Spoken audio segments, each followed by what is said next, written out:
This week, I lose my voice at the Oasis gig,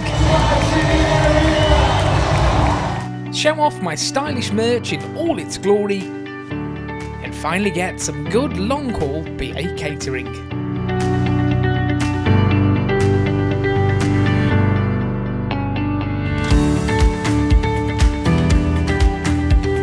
Well, a very good morning from Bath Road. We're in a hotel just a little outside Heathrow Airport. Apologies if I look a little bit worse for wear this morning. My husband and I and my brother and sister-in-law, we all went to the Oasis gig last night at Wembley.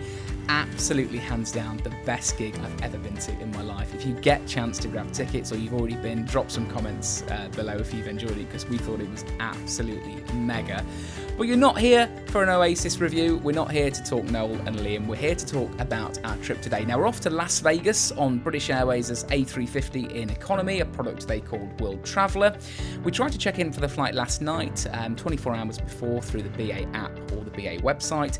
Neither were playing ball, and we both got the error. So I can only assume this means we've been selected for the dreaded 4S's. Now, that's enhanced security selection screening, a process that was implemented by the TSA, and essentially it's on all US-bound flights from the UK and all other European cities. And essentially it means that sometimes you can be denied, well, it sounds a bit more dramatic than it is, denied check-in. You have to go to the airport to manually check in with an airport agent, and then they'll ask you a few more questions. You may have to produce your ESTA, and they'll also check your bag before you board. So you'll have your usual hand luggage screened through the airport security, and then you'll get checked again before you board your flight. Now, we've been doing a bit of research, because all the years I've flown, even as a member of cabin crew, I never really knew the finer details behind the 4S's. But if you're travelling to the US and you're travelling on a one-way ticket, that can increase the likelihood of you being put on the 4S list. And we are flying on a one-way ticket because this trip is forming part of a large around-the-world trip. We're away for about 3.5 weeks. So from the US, from Vegas, we continue on to a secret location, all will be revealed in the future. So that's probably why we've been selected for that today. So no dramas, we're about to get in a taxi, or jump on the bus rather, to Heathrow's Terminal 5 to get checked in for our flight over to Las Vegas. Great to have you with us, and I'm going to show you all what British Airways offer in economy from London Heathrow to Las Vegas.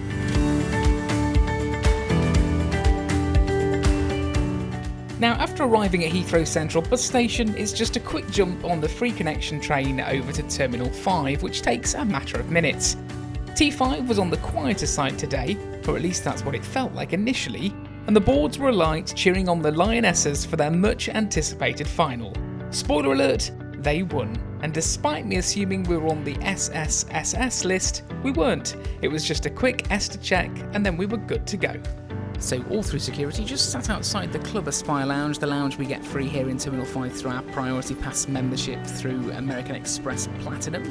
Bit of a strange one. They've said if you want to pay £30 you can enter the lounge now, but for Priority Pass members there is a delay and a wait list in operation. So I did offer to pay, but the guy behind the desk kind of knew the point I was making and said, look, take a seat to the left and I'll give you a call over in a minute. So it's nice to see at least they're not just charging people randomly and prioritising paid entrance over Priority Pass or lounge key memberships. That's nice.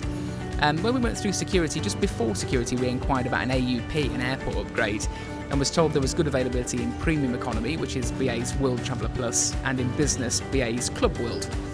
So looked at the prices, $390 for Premium Economy and around £800 to £900 per person for Club World for business class. So my husband and I were very happy to go up to Premium Economy, a bit more space, guaranteed to sit together in Premium Economy.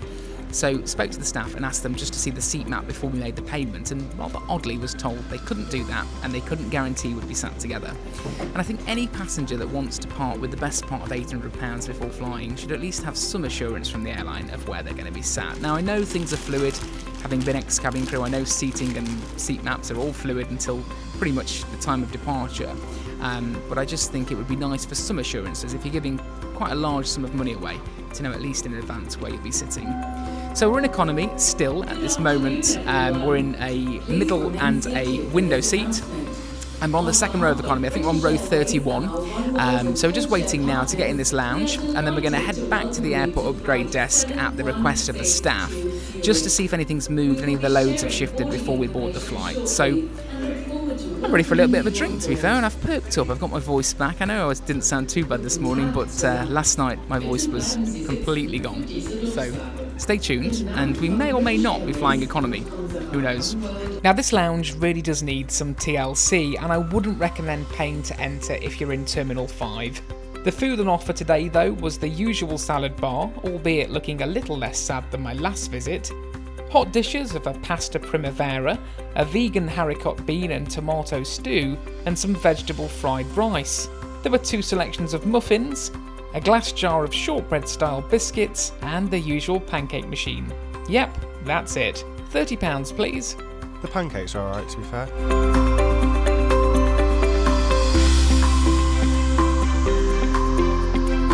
So just got back from the airport upgrade desk with BA. I went, as that staff member told me to, about an hour after we had originally spoken. All those premium economy, those World Traveller Plus seats have now been sold, so that cabin's totally full, so we can't upgrade anymore.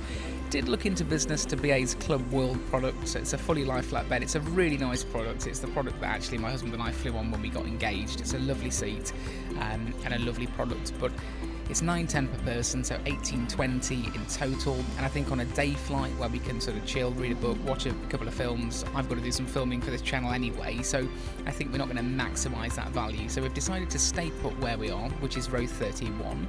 Just worth mentioning, you know, I did know this before, but it's definitely worth mentioning, if you are considering an airport upgrade, you can only pay cash or card at the time of securing that upgrade. So don't rock up to the airport thinking you can use frequent flyer points like Avios. You have to use a credit card, debit card or cash at the time of making that booking.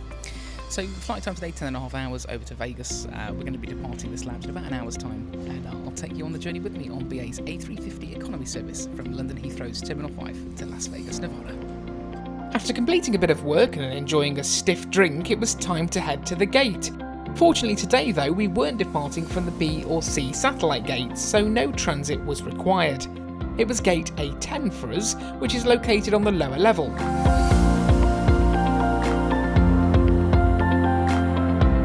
Boarding was efficient, with all group numbers followed, and then it was on to the bus to head to our aircraft.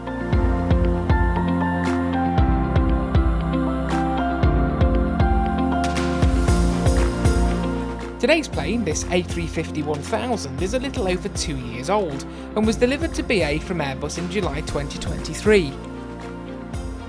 Without delay, we boarded via these stairs and were ready to settle into our seats. Walking through the World Traveller Plus cabin, we found our row, 31J and K, which would be our home for the next 10.5 hours.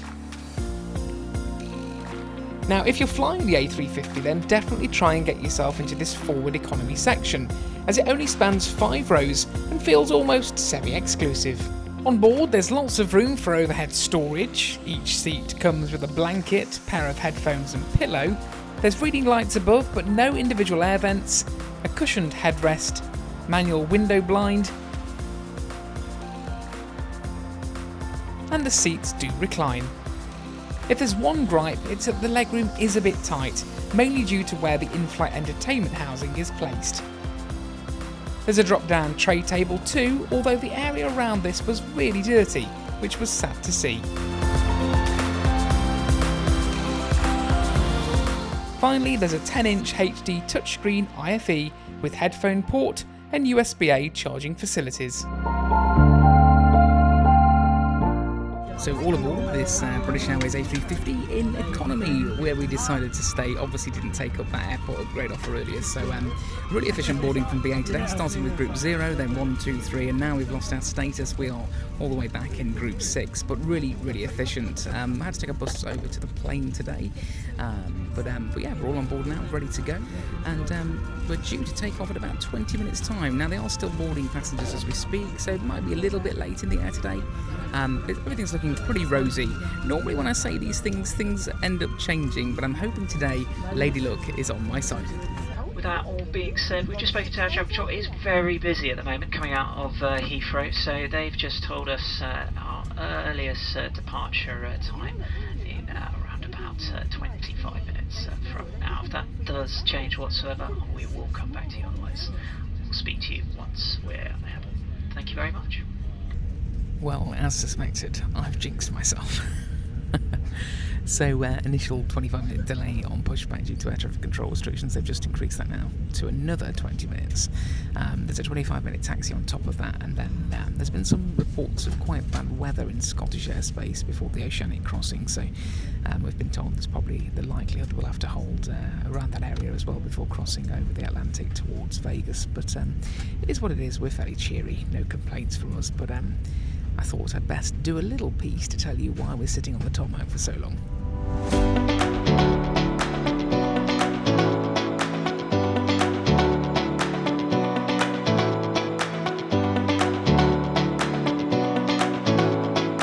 Gerald, it's you.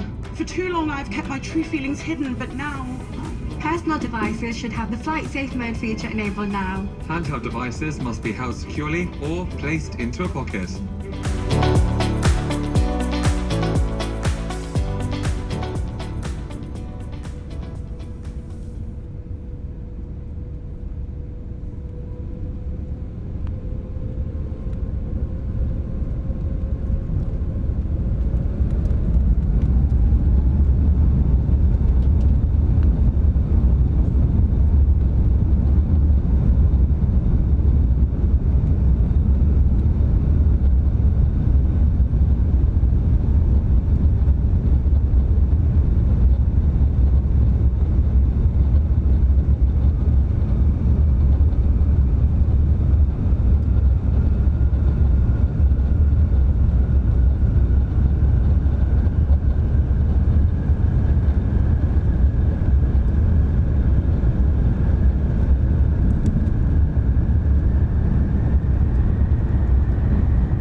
Then the cabin crew began a bar service. I opted for a Coke Zero, and yes, BA are still serving the sour cream pretzels.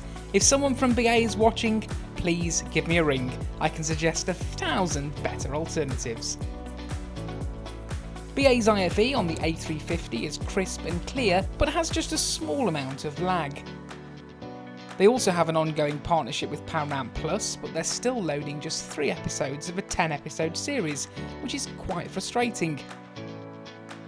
There's also music on offer, as well as an array of games, and BA's Skyflyers offering for any children on board.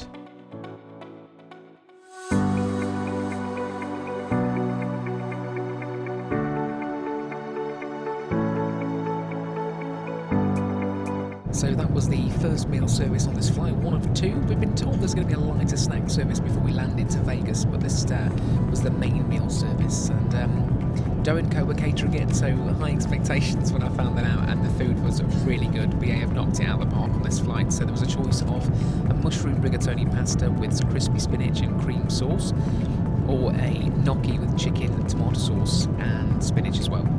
So we went for one of each. I had the mushroom rigatoni and my husband had the chicken with the gnocchi.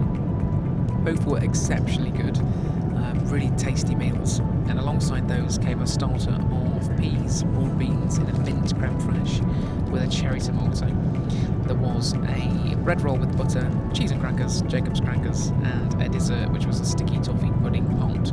All really tasty, no complaints, and it just goes to show sometimes you've really got to be wise when you pick your caterers, because DO&CO don't seem to ever let you down. And if anybody is watching from DO&CO, or you know anybody at DO&CO, get in touch, because I'd love to come and tour your facilities and see how you put your menus together and how you produce these really good quality food options for the airlines that you serve. So if you do know anybody at DO&CO, or indeed you do work for DO&CO, drop me a line in the comments, or go to my profile on YouTube and drop me an email, hello@jameswarrentravel.co.uk. So for now, we're sitting back, relaxing, enjoying the flight, going to watch a film, get an hour or so's kip as well, and I'll report back later on in the flight.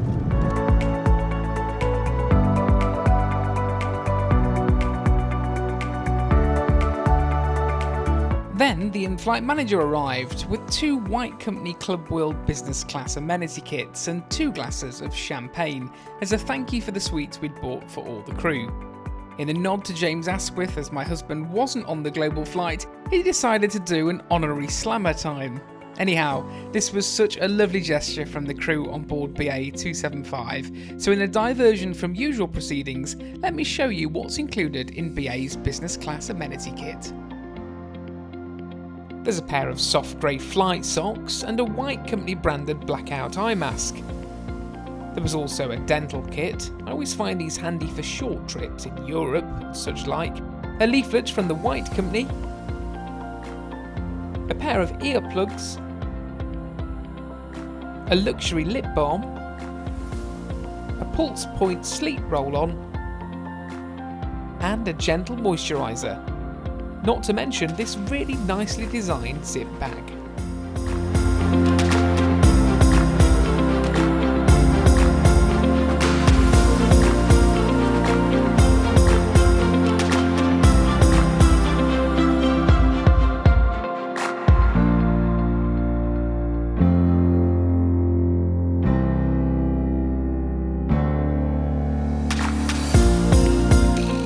While I managed to sneak in a solid nap, my husband took charge of snack duty.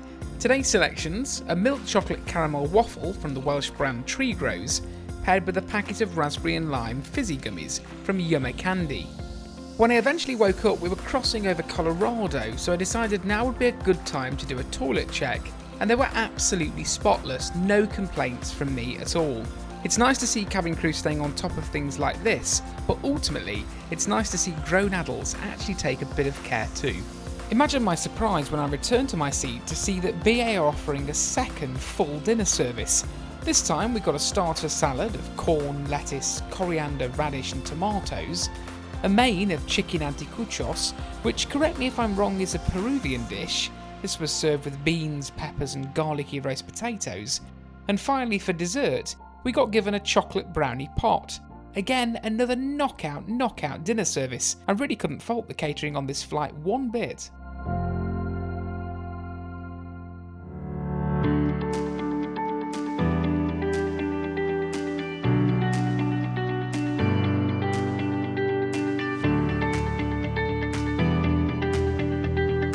Well, that's about it. Another flight done here on board this A350. We're just about to strap ourselves in for landing. We're about 35 minutes left of the flight to go. So just finished our evening meal, which was really nice.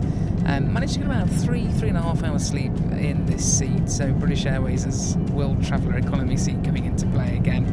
Fairly comfortable, so no major complaints. It has gone quite quick. We've made up about 35 minutes of that delay as well, so we're landing about half an hour late into Harry Reid International Airport here in Las Vegas.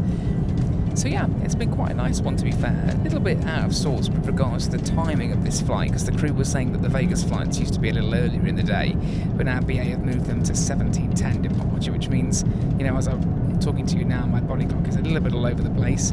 And when we land, it'll be about 4 AM in the UK, but had a little kip, battle through, and we should be okay. But some beautiful views, as I say this now, some gorgeous views which you'll be able to see. So thanks for joining me on this one. I hope you've enjoyed a look out of Heathrow on a long-haul service on the A350 with BA. Husband has a quick message as well. Bear with me a second. Subscribe. It's perfectly on cue. And thanks so much for watching. And as always, I'll see you in the next one.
This flight from London to Las Vegas was a reminder of just how good British Airways can be when everything clicks together.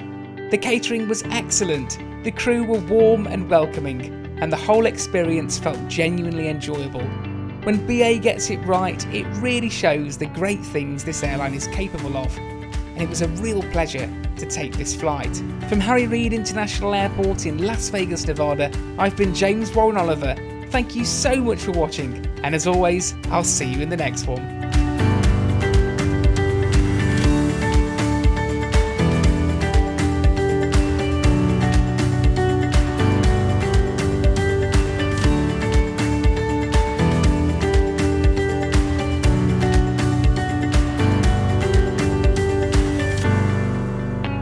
If you enjoyed this video, don't forget to hit that subscribe button and tap the bell icon so you never miss another upload.